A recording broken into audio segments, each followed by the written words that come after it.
Hey, this is Glendon Cameron. I want you to tap that and download a copy of my audiobook, The Hustler Mindset, Pimping Your Mind for Success. It can really make a difference. I'm telling you.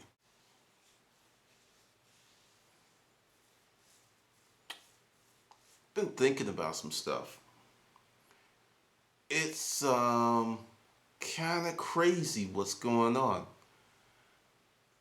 Last few weeks, been watching a lot of video, reading a lot of books, and I've noticed this. It's a trend. It's not a trend. It's been around for a long time. I shouldn't say it's a trend. And there is this problem that people have with money. I was watching this review, and the girl said, "No, I spent my own money. No one's paying for this. Blah blah blah." And it's just like, what is this notion that anytime you do anything for money, there is something like wrong with it? I mean, seriously, this I did a video, the socialist resellers of YouTube, and that people are just like losing their minds. It's like, you should take your knowledge that you spend a lot of money, time, and effort to develop, and you should just give it away for free. I was just amazed, and I started to explore that concept even more. And I was like, there's something deeper here. I'm missing something. And it hit me. Many people associate money with evil. Many people are ashamed of making a lot of money. C.K. Lewis took his own money, built a website, did a show, created a download button, and made a lot of money incredibly fast. And he was just like, he got weird about it. He took his own money, his own talent, his own platform. He paid for all of this out of pocket, and he profited from it tremendously. And it was just like, it's too much. I was just sitting there like, what the fuck's wrong with you? And then it hit me. He did what he did to make money in the first place, and I'm quite sure he was very happy with the results. But what I know about us carbon-based life forms is you have to feed people a narrative or you will be attacked. So he's playing the role of, I'm just like you, or that's too much money. So you don't get mad at him and resent him for having the money and come after him and continue to support him. Because I was looking at all these people. I was listening to a podcast yesterday, and the guy was just like, just going on. And he said when he was a kid, he had envisioned stacks of money. Then he quickly clarified that I'm not some money-grubbing person. I was just like, what is going on? It's just people are ashamed of making money. It is crazy when you think about it at the core. If you're not lying to anyone, you're not stealing from anyone, and you make money, it's a wonderful thing. And it hit me. I never had money shame because I was poor. And I didn't digest a lot of the poverty, the nobility and poverty mindset. I just never adopted any of that stuff. To me, that stuff is just hysterically funny. And I realized that there are many people that have this thing in them. They'll say stuff like, well, I don't want to be rich. I just want to have enough to be comfortable. I just want enough to be comfortable. If you understand how your mind works, everything that you think, everything that you say, everything that you do has a consequence mentally. I've seen people feed this bullshit into their cortex, their cerebral cortex, day in and day out, and then wonder why they aren't doing better in life. Wonder why they don't have the money that they want. They can't do the things they want to do with their families. Because you're ashamed of money. Because you think that anyone that has a lot of money has done something wrong.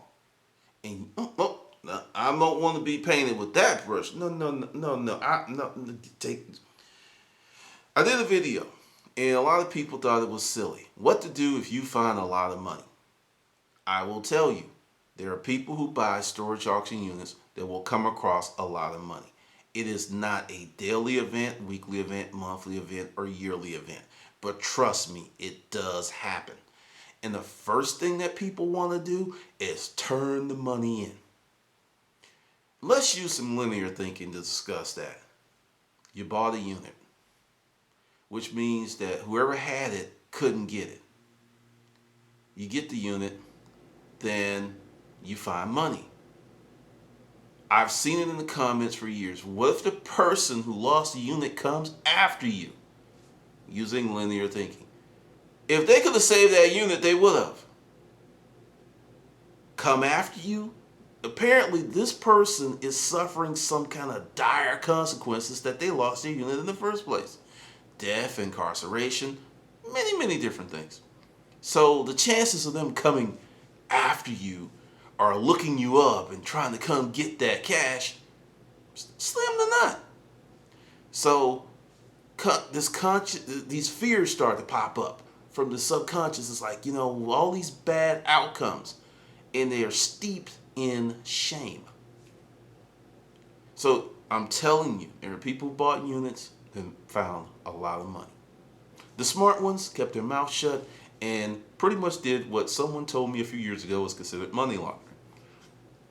Essentially, if you get a unit and you wash the money through your personal life, that's essentially money laundering. Like, say you buy a money order and you put it in your bank account, that's money laundering. It is. That's legally the definition. But these people nut up. They want to turn the money in. They're scared. Another example of this is when people win the lottery and they are fucking batshit scared. Calling attorneys, I can understand getting a financial planner if you don't know how to handle money, and an accountant to set some things up. That makes sense. Phone call. Hey, I won the lottery. Or you go to your circle of friends, or you find it. That doesn't take months. They are just, seriously, they're just like fucking batshit scared. And I've heard that, all these people are going to come out the woodwork. Okay. When they find out that you have the money, they're coming out the woodwork anyway. So it's fear and shame. It's been statistically proven that many people win the lottery after 5 years, unless they win one of these mega amounts that even if you're blowing money fast, you're just not going to go broke. Typically, 5 years, they're broke. They're trying to get rid of that money as fast as possible because they're ashamed of having it. Then there's another group of people that love money, recognize it to be the tool that it is, and they pass it generationally down. The kids get it, then the grandkids get it, and the money grows and the family does well. This group of people, and it's not a lot of people, they're running the world because they're not ashamed of money. They're not scared of money. They know money's a tool. It can facilitate many things. But average folk get a lot of money, and then I get what I call the ignorant apologist. Well, they don't know any better. I was a bum once in my life. I made a lot of bad decisions. I did a lot of wrong things. At some point, you have to stop fucking up to come up. At some point, you got to have an honest conversation with yourself and just like, I can't continue to do this shit and expect my life to get better.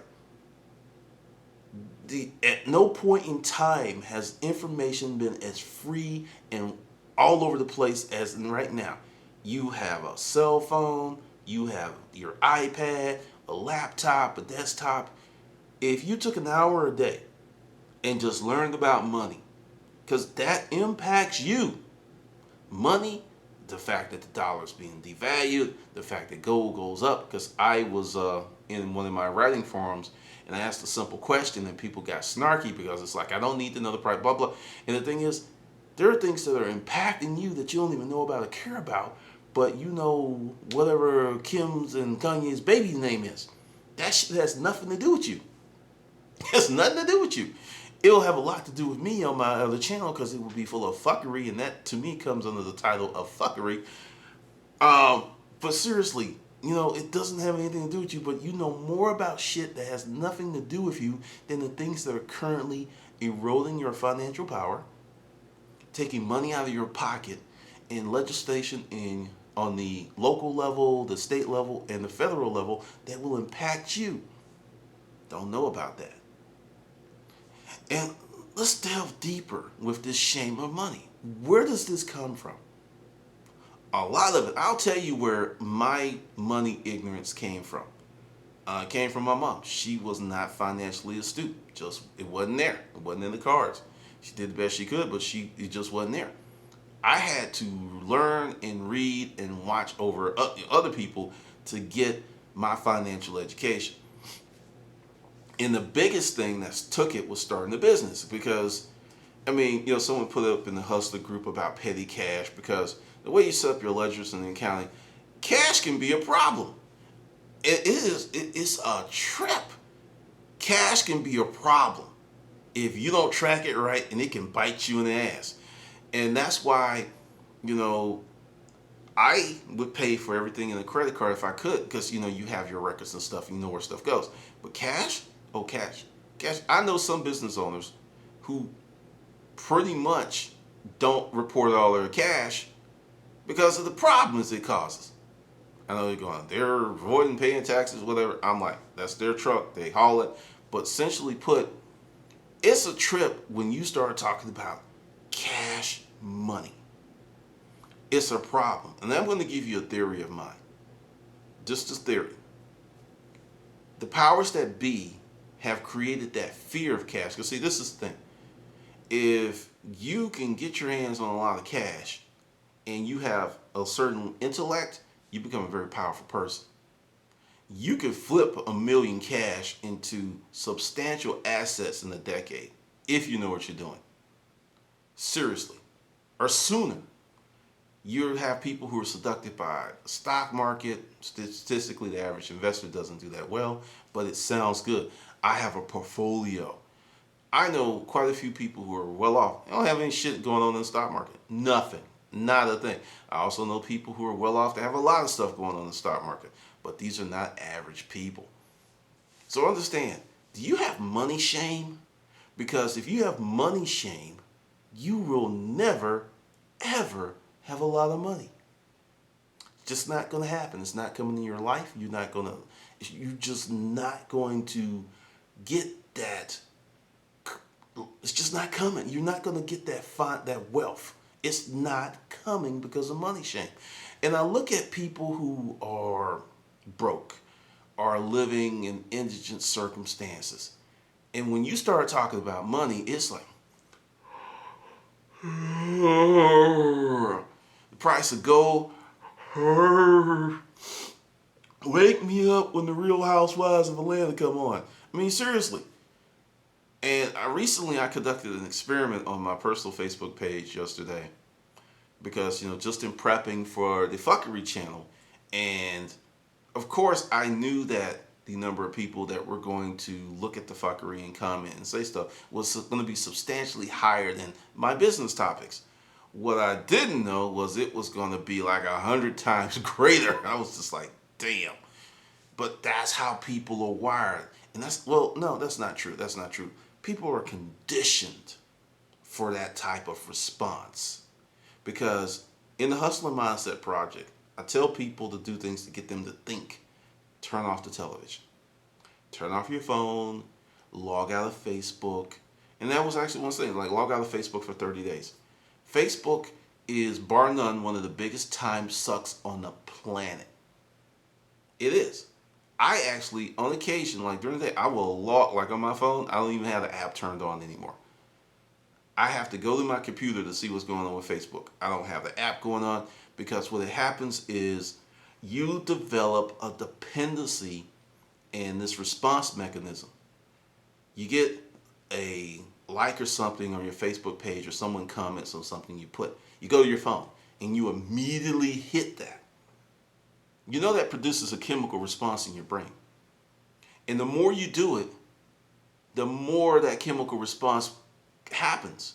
So you create an addiction to Facebook. You create an addiction to a thing that does not make you money and actually could interfere with you making money. And I saw myself slipping into the abyss. And I was like, oh, we got to do something about this because this is a problem. So I came up with my own media, social media policy. I do mostly Facebook and YouTube. I don't really mess with. I have a Twitter account. There's a lot of people following, and this YouTube channel is connected to the Twitter account. But I really don't put a lot of effort into Twitter. My thing's Facebook, Google Plus, and YouTube. That's it. Because you can get sucked into social media where you're not actually producing. I know guys who don't have email accounts. I know it cracks you up. Whenever I meet someone like that, they're just like, no, I don't do email. They think it's crazy. And this is the thing. I'm going somewhere with this.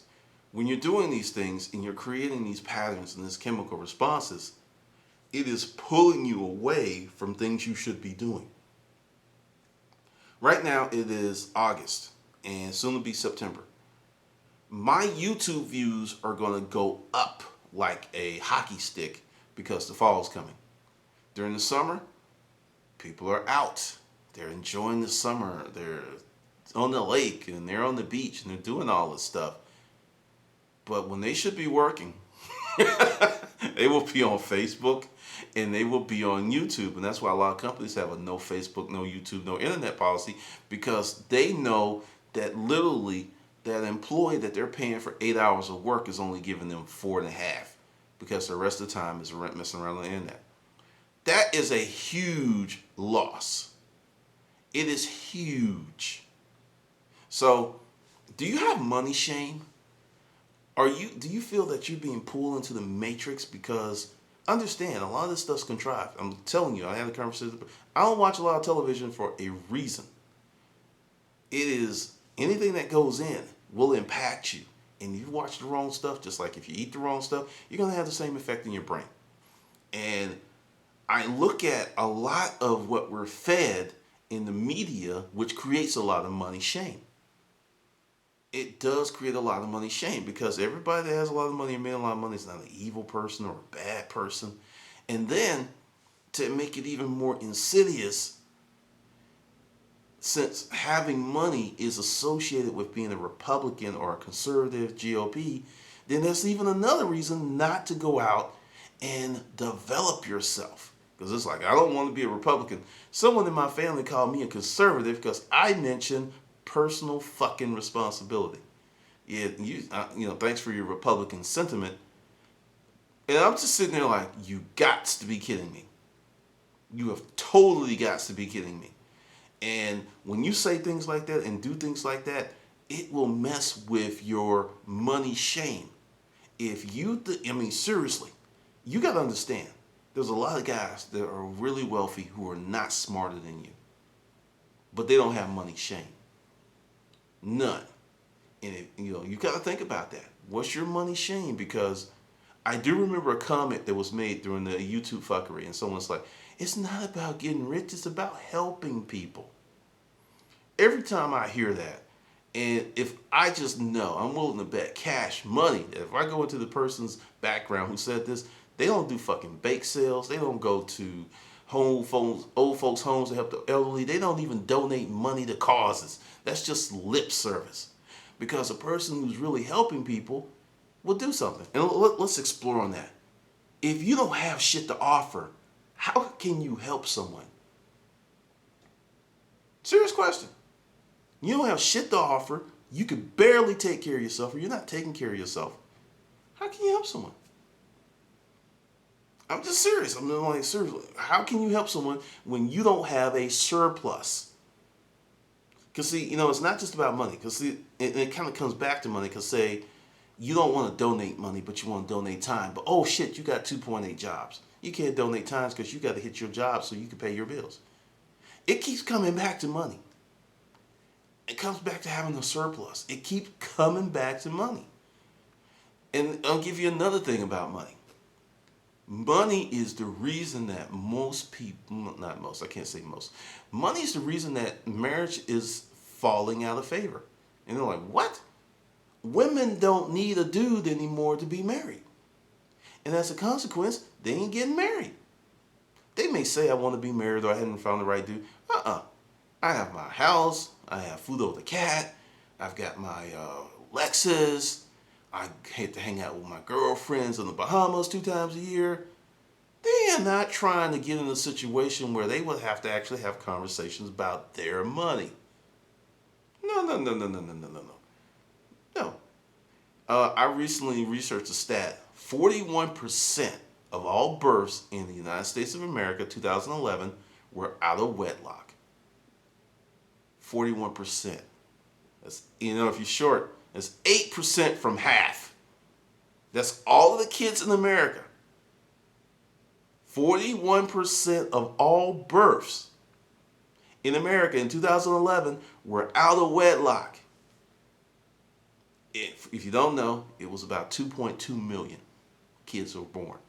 So close to 1 million kids that year were born out of wedlock. I'm sorry, I said that wrong. Actually, it was about 5 million. I'm sorry, my math was off on that. So, over 2 million were born out of wedlock. Yeah, go to it. Don't take my word for it. Go to the 2011 census. Because all those people's like, where did you get those stats from, Glendon? I need a little verification. There you are, 2011 census, U.S. births. Look at it. Now, if you're really astute, you're going to come up with another thing from what the information I just gave you. I'm not going to make it easy for you, but if you're going to compare and contrast that number to another, you're going to be like, wait a minute, whoa, whoa, whoa, whoa, whoa. Yeah, it's very eye-opening. But the whole deal is, if you have money shame, it impacts everything that you do. When you should be working hard to get promoted because you have money shame, or you may not like what you do. That's even the bigger driver. If you don't like what you do, it's like you want to be out. But money shame is deep because we live in the internet age, and America's in a serious state of flux because with the internet, everything should be free or everything should be low cost. Everything should be for the people. It's a very socialist concept, but we're quote unquote not socialist, and that's why people are like having a problem with Obamacare or the Affordability Healthcare Act, which is funny. It's like I want to be socialist on some stuff that I can get from free from someone else that created it or built it, but I don't want to pay them. But if I have to pay for other people to get some type of benefit, I got a problem with it. Kind of twisted to me, but I'm just that guy with the Batman shirt on. It's a little twisted to me. You want your shit free or low cost, or someone else to subsidize what you get, but fuck someone else. Strange place we live in, these United States of America. But that's it. That's my little chat on money shame. Are you afraid to make a lot of money because you think you're going to be a bad person? People are going to talk about you. People are going to say the most horrible things about your rich ass. I'm making jokes, but seriously, I am really speaking from the heart because when you change how you think, you will change your life.